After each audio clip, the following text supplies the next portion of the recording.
Eine eigene Insel, für viele so der absolute Lebenstraum. Ich will mir diesen Traum erfüllen und bevor man sich was kauft, guckt man sich das natürlich an und da nehme ich euch mit. Wir fahren nach Rügen, wir fahren von Rügen in die Ostsee und in der Ostsee ist eine alte Insel, die kann man momentan gerade kaufen. Die ist aus Beton, aus Stahl und das ist ein unglaublicher Platz. Man muss natürlich sagen, die ersten Bilder zeigen schon, diese Insel ist extrem baufällig. Wir sind heute mit einem kleinen Team von Profis und Experten und wir wollen gucken, was man an dieser Insel wirklich noch retten kann und ob es sich wirklich lohnt, diese Insel zu kaufen. Bevor jetzt irgendwer denkt, ich bin völlig verrückt geworden, erzähle ich euch ganz einfach mal die Geschichte. 1954 wurde in der ehemaligen DDR vor der Insel Rügen die Entmagnetisierungsstation Lauterbach gebaut. Das war sogar noch vor der Gründung der NVA, die wurde erst 1956 gegründet. Diese Entmagnetisierungsstation war eine künstliche Insel auf 600 Holzpfählen. Diese Holzpfähle sind zum großen Teil heute sogar noch erhalten. Darauf ist eine Konstruktion aus Beton und Stahl. Das bringt uns natürlich erstmal zu der Frage, was ist eigentlich eine Entmagnetisierungsstation? Wenn ein Schiff aus Stahl gefertigt wird, dann wird das geschweißt, das Material wird umgeformt und dadurch hat man Magnetismus im Material. Und den will man minimieren bzw. wieder abbauen und dafür gab es so eine Entmagnetisierungsstation. Rein praktisch, das sieht man an dieser schematischen Darstellung, ist da unwahrscheinlich viel Kupfer unten in den Boden gelegt und man hat dann versucht, das Material, das Kriegsschiff wieder zu entmagnetisieren, damit es für feindliche Minen, für feindliche Torpedos, aber auch für Überwachungssysteme unsichtbarer geworden ist. Wie gut das funktioniert hat, kann ich nicht bewerten, aber das war das Ziel dieser Entmagnetisierungsstation. Spätestens mit dem Ende der DDR ist dann auch die militärische Nutzung dieser Insel ausgelaufen und so ist diese Insel immer und immer mehr verfallen. Es gab wohl zwischenzeitlich jemanden, der das Nutzungsrecht hatte. Kleine witzige Geschichte am Rande, der hat es geschafft, auf diese Insel einen Wohnwagen zu bringen. Der steht immer noch auf der Insel, den gucken wir uns natürlich auch gleich zusammen an. Irgendwann hat dann der Staat die Reißleine gezogen, damit das Ganze nicht noch mehr verfällt und hat die Insel versteigert. Bei der Versteigerung war der meistbietende ein österreichischer Investor, der wollte das Ganze umbauen zu Luxusimmobilien und so weiter. Der ist dann aber doch wieder von der Versteigerung zurückgetreten. Vielleicht ist ihm das Geld ausgegangen, ich weiß es nicht. Und so ist mein Freund Daniel an diese Insel gekommen. Und Daniel konnte mich für das Projekt begeistern. Wir sind zusammen zu dieser Insel rübergefahren und er wird uns gleich selber erzählen, was er mit dieser Insel vorhat. Jetzt wird der ein oder andere sagen, hast du nicht gerade erzählt, du möchtest dir eine Insel kaufen? Das ist auch definitiv so, das wird uns Daniel gleich aber dann selber erklären. Ich gebe euch erstmal so einen persönlichen Reisebericht, weil das ist so ein einmaliges Feeling, wenn plötzlich diese Insel da auftaucht und man auf diese Insel wirklich raufklettern darf. Es gibt wohl den einen oder anderen, der wirklich da mal hochklettert, darf man in der Regel nicht, ist auch sehr gefährlich, weil alles sehr baufällig ist. Aber wenn man so mit so einem Schlauchboot wie wir dahin fährt und diese Insel das erste Mal sieht, hier verlassen gerade Tausende von Vögeln diese Insel, das ist wirklich ein einmaliger Moment. Wir sind mit dem Boot erstmal 2, 3 Runden um die Insel rumgefahren und das ist natürlich so dieser Moment, wo man auch als 50-, 60-Jähriger wieder zum kleinen Kind wird und denkt, da möchte ich unbedingt mal draufklettern. Das ist also wirklich beeindruckend.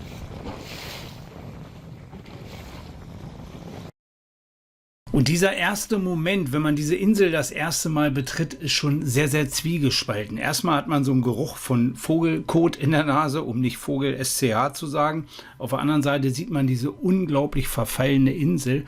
Und dann sieht man aber diesen Ausblick. Dieser Ausblick ist so gigantisch, der ist so atemberaubend und das ist so das ultimative Gefühl von Freiheit. Ich bin sogar die alte Leiter hier hochgeklettert, von wegen ist auch sehr baufällig. Ich habe mich trotzdem gewagt und von der oberen Etage hat man noch einen tolleren Ausblick und hat so das ultimative Gefühl von Freiheit. Das ist wirklich atemberaubend. Wenn man sich die Insel anguckt, dann sieht man verschiedene Setzrisse, dann sieht man verschiedene Stellen, wo sie wohl arg kaputt ist. Das grundlegende Gebäude oder so von wegen, das kann man wahrscheinlich auch nur noch abreißen. Das Einzige, was wirklich richtig interessant ist, das ist dann am Ende des Tages, dass man diese Plattform nutzen kann, dass man dieses Nutzungsrecht hat. Und dann gibt es so verschiedene Konzepte, was man mit dieser Insel wieder machen kann. Und dazu unterhalten wir uns jetzt einfach mal mit den Experten. So, wir sind hier heute auf der verrücktesten Insel, die ich je gesehen habe. Und Daniel, ich möchte dich eine Sache fragen. Wie kommt man auf die unglaubliche Idee, sich eine Insel zu kaufen? Also die Idee hat ja, glaube ich, jeder, sich mal eine Insel zu kaufen. Oder großer Traum von vielen kleinen Jungs, eine Privatinsel oder eine Burg. Mir hat vor ein paar Wochen ein Kumpel den Link zur Versteigerung geschickt zu dieser Insel. Die wurde versteigert Anfang Juni in Hamburg und hat gefragt, ob wir nicht zusammenlegen wollen. Und genau so ist es dann gekommen. Also ich habe ein paar Freunde und Bekannte gefragt, ob wir nicht einfach einen Topf bilden wollen. Und damit sind wir dann zur Versteigerung. Und so ist es jetzt auch gekommen, dass wir diese Insel ersteigert haben. Wie sieht das aus? Was hast du für einen Plan mit dieser Insel? Keine Ahnung, ob das realistisch ist. Ich glaube, die Insel hat zwei Hauptvorteile. Sie ist sehr abgeschieden. Ja, Festland brauchen wir schon ein bisschen, um hierher zu kommen. Und man hat einen fantastischen Blick in jede Richtung. Also Abgeschiedenheit und Perspektive, das sind die Hauptassets hier an der Insel. Und ich glaube, das sind wunderbare Voraussetzungen, um hier kreativ an beispielsweise Musik zu arbeiten. Aber das heißt, so den Traum von der eigenen Insel, den haben wir ja irgendwo alle, möglichst in der Südsee, aber Ostsee ist natürlich auch nicht verkehrt. Aber dann irgendwo das zu sehen und dann in die Umsetzung zu kommen, das ist schon was ganz, ganz anderes. Ja, ich glaube auch. Und ich glaube, hier ist auch einiges zu tun. Das wird mir ja gleich in deinem Schnittmaterial auch gut sehen. Deswegen machen wir das auch nicht alleine, sondern man hat die Möglichkeit, hier auch Mitbesitzer zu werden. Wir haben eine Genossenschaft gegründet, die heißt Eden Island EG. Und da kann man einen von 1000 Inselanteilen sich erwerben und dann hier mitarbeiten und mitwirken und eben auch mit Inselbesitzer sein. Und das ist, glaube ich, eine ziemlich coole Geschichte. Genau so, und auf die Idee bin ich auch gekommen und darum bin ich heute mitgekommen, um mir das Ganze mal anzugucken. Jetzt ist natürlich die Frage, wenn man sich das hier so anguckt, das sieht schon extrem verhauen aus. Da sind dann diverse andere Experten heute mitgekommen, die sich das mal angeguckt haben und den Zustand dieser Insel erstmal bewerten. Genau. Ich habe ja, wie man sieht, zwei linke Hände. Ich kann quasi gar nichts. Zum Glück kann ich reden und manchmal mit Ideen zumindest überzeugen oder ein Interesse generieren. Und so sind heute wirklich ein paar Experten mitgekommen, zum Beispiel der Thorsten von der Deutsch-Dänischen Wasserbaugesellschaft oder Rufen von GRBV Ingenieure. Und die können hier was zu sagen und die haben zum Glück nicht so sehr die Hände über dem Kopf zusammengeschlagen und sehen hier durchaus Perspektive, aber vielleicht fragen wir sie selber mal. Ja, Ruven Brückner von den GRBV-Ingenieuren. Wir machen normalerweise große Projekte im Wasserbau, Häfen, Schleusen, Wehranlagen. Heute hat uns Daniel überzeugt, mal eine Insel zu begutachten und dort mitzuhelfen. Da waren wir natürlich sofort Feuer und Flamme und sind dabei und unterstützen ihn total gerne hier bei dem Projekt. Nachdem du jetzt alles begutachtet hast, wie bewertest du den allgemeinen Zustand dieser Insel? Und gibt es da wirklich noch Möglichkeiten, dass man die wieder vernünftig aufbaut? Ja, die Insel ist natürlich schon in einem relativ schlechten Zustand, das muss man schon mal so sagen. Der östliche Teil der Insel ist weggebrochen. Es ist ein äußerer Betonring, der gegen das Wasser schützt, durchgeankert. Die Insel steht auf Eichenpfählen. Die Pfähle sehen relativ gut aus. Der Betonrost unter dem Gebäude sieht auch noch relativ gut aus. In der zweiten Lage zwischen dem äußeren Betonring und dem Gebäude und dem Stahlbetonrost im Inneren ist dann eine Stahllage. Da werden sicherlich die meisten Stahlträger dann noch abgängig sein. Und ja, größte Herausforderung ist eigentlich die östliche Seite der Insel zu sichern. Da werden wir mal gucken, dass wir ein paar schlaue Konzepte uns da überlegen. Da ist dieser riesengroße Riss, ne? Das sieht schon massiv aus. Was mich am meisten verwundert ist, von wegen, die Pfähle sind ja jetzt 70 Jahre alt. Die sehen eigentlich dafür gar nicht mal so schlecht aus. Ja, tatsächlich fanden wir auch, dass es relativ gut aussieht. Wir hatten erst gedacht, dass die Pfähle vielleicht in den Betonrost einbinden. Das ist aber nicht so. Die Pfähle sind nur bis knapp über die Wasseroberfläche geführt. Wir werden noch mal ein extra Gutachten machen müssen für die Qualität der Pfähle, aber die sehen erstmal nicht so schlecht aus. Da oben setzen dann Stahlrohre auf, die mit Beton gefüllt sind. Auch die sind in einem halbwegs vernünftigen Zustand. So, das ist jetzt für den ersten Blick, es sieht zwar auf den ersten Blick ein bisschen chaotisch aus hier auf der Insel, aber ich glaube, das eine oder andere kann man ganz gut retten. Vielen Dank, also du siehst Hoffnung. Auf jeden Fall, sonst wäre ich nicht hier.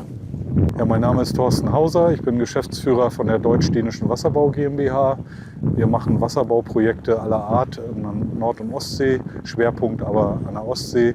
Und ich komme hier aus Mecklenburg-Vorpommern, also hier aus der Region.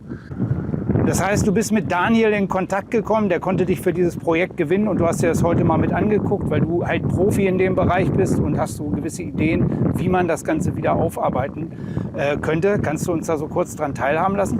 Ja, also ja, ich bin mit Daniel in Kontakt getreten und war da gleich begeistert von der Idee, wie er das hier angehen will. Und mir war wichtig, dass man das mal vor Ort gesehen hat, um das einschätzen zu können. Aber ich bin positiv überrascht, dass man doch hier Lösungen finden kann. Insbesondere kann ich mir vorstellen, dass man den inneren Bereich hier mit Wasserbausteinen entsprechend ertüchtigen kann, sodass die Pfähle, die da unten schon doch recht kaputt sind, dann als Tragwerk noch weiter nutzen kann mit den Wasserbausteinen zusammen und dann hier oben eine multifunktionale Nutzung machen. Da gibt es ja verschiedene Ideen, was man hier machen kann. Also ich denke, das ist machbar. Ja, da muss man ja ganz klar sagen, ne, so die Aussicht und das Ambiente hier oder so, das ist ja einzigartig, ne? Wahnsinn. Ja. Man ist hier irgendwie 5 Minuten, man ist einfach völlig entspannt. Und der Ausblick, also es ist wirklich einzigartig. Vielen Dank. Das ist so, absolut. Und wenn man, ich sag mal, jetzt sind wir ja bei gutem Wetter hier, wenn du im Winter, wenn hier richtig der Hecht drüber geht, ne, ist das auch cool. Also muss man mal sagen. Ist nicht so angenehm, aber es ist Ja, auch aber so cool. irgendwie eine Terrasse mit einer riesen Glasfront, auch herrlich, ne? Wahnsinn.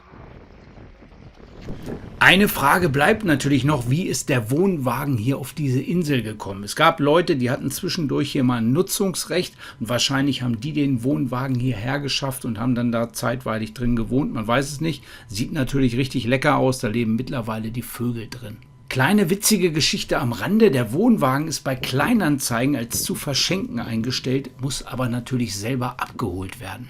Abschließend lade ich euch noch ein, wir fahren noch mal einmal gemeinsam eine Runde um die Insel. Ich werde auch gleich meinen Mund halten. Ich hoffe, das Video hat euch gefallen. Ich wünsche euch viel Spaß beim Schweißen und wie gesagt, schreibt mir ruhig gerne in die Kommentare, ob ich mich an dieser Insel beteiligen soll und das Projekt weiterverfolgen soll, dazu weitere interessante Videos machen soll. Ich finde es schon sehr, sehr spannend. Es war ein außergewöhnlicher Tag. Die Webseite verlinke ich hier unter. Das mediale Interesse an dem Projekt ist wirklich extrem hoch. Da werden die nächsten Wochen und Monate sicherlich noch einige Sachen zukommen und dabei wünsche ich euch natürlich auch viel Spaß. Die Webseite verlinke ich hier unter. Rechtlicher Hinweis, das ist keine Anlageberatung. Mit dem Projekt kann man definitiv nur Geld verbrennen. Ja, ich werde es aber wahrscheinlich trotzdem machen, weil ich das wirklich so spannend finde, weil ich es unterstützenswert finde und weil ich mich da auch weiter mit einbringen will und da erleben will, wie diese Insel wirklich zu neuen Leben erweckt. In diesem Sinne viel Spaß beim Schweißen, euer Manni.